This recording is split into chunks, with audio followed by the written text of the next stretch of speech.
It's the name of a famous method.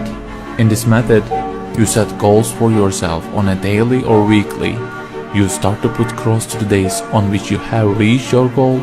You make a chain with these crosses and you don't give up. You don't break that chain. But we have a problem.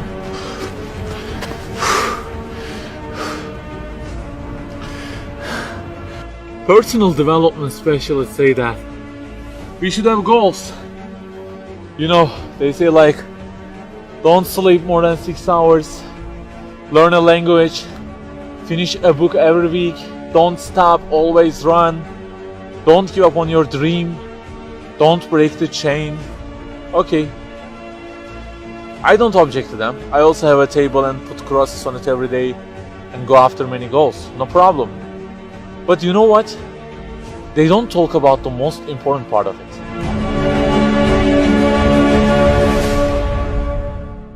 Let me give you a simple mathematical example. Try to imagine that you are adding numbers, and imagine that the numbers you have added up to this year is, for example, 35 in total, and you start from this year. For example, you will add 4 in this year, and then add 8 in next year, and it goes on. And there is an unknown time which counts down, and when it ends, you can't add any other number. Okay, you start the addition. Plus 4, plus 8, plus 7, plus 3. You add ambitiously, you keep adding and adding. Plus 6, plus 5, and okay, they say time is over. Then you realize that you have added the numbers into a giant parenthesis, and there is a zero multiplication at the end of it. It wipes out all the numbers you have added all those years, and the result becomes 0. Of course, you are disappointed. All your efforts have been wiped out by the 0. A regret arises inside of you. You say, I wish I had seen the whole picture at the beginning and realized that 0 and changed it with 1 before I started the addition. I think you got the point. Okay, guys, you may have goals for this year and afterwards. Learning a language, finishing a book every week, increasing your monthly income to $15,000, not sleeping more than 6 hours, etc. But for what? For what do we set goals exactly? Why don't we break the chain? If it is just for a more comfortable or a more respectable life, remember that all this will already be 0 with death. The death will wipe out all of them. The person who knows English will be equal with the one who doesn't know. The one who earns more will be equal with the one who earns less. The one who can reach his goals will be equal with the one who can't. So, if at the end of it, the death will 0 everything, so what is the meaning of adding more numbers with an ambition?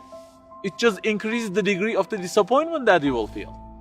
So the logical thing is seeing the whole picture at the beginning. In this life journey, which will end in an unknown time, my first job must be to prevent death from being 0.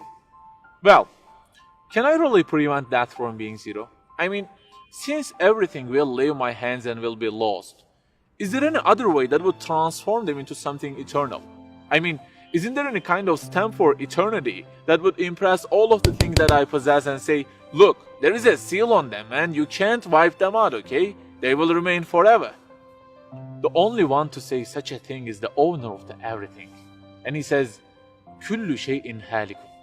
Everything, the languages you learn, the money you earn, the books you read, everything will be perished, illa wajhah, except their way towards Him.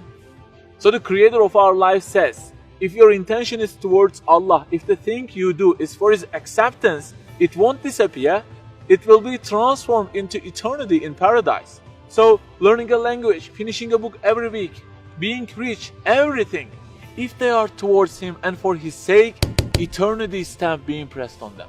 For example, in this year, I will study English for 10 minutes daily. For what? Because serving Islam in the field of English is so important, and I want to gain acceptance of my Lord with it. That 0 has turned into 1.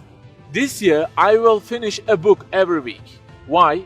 Because this is the way of being a more sophisticated person and serving Islam better, and Allah who is eternal will be pleased with it. Good news, that 0 has turned into 1 because now His acceptance is your intention. I aim increasing the income of my company to $150,000. For what? Because I will spend that money on spreading the message of the Quran to the whole world and the publications that would please Him. you have exterminated the zero, because now your goal is towards him. We add and add like this through our lives, and they don't end with death. People who seek Allah's sake in their actions kill their death. Death cannot zero their additions. If the thing we do is for his acceptance, it is not mortal. You may say, I don't really love him that much, and maybe I don't really believe in him that much either. So how can I do everything for his sake? I don't even know who he is. My brother or sister, that's the problem. You don't even know who he is. And actually, it is our first job in this life. Recognizing him, that's the first step. The more you recognize him, the more you love him. And the more you love him, the more you seek his sake in your actions. So learn about him.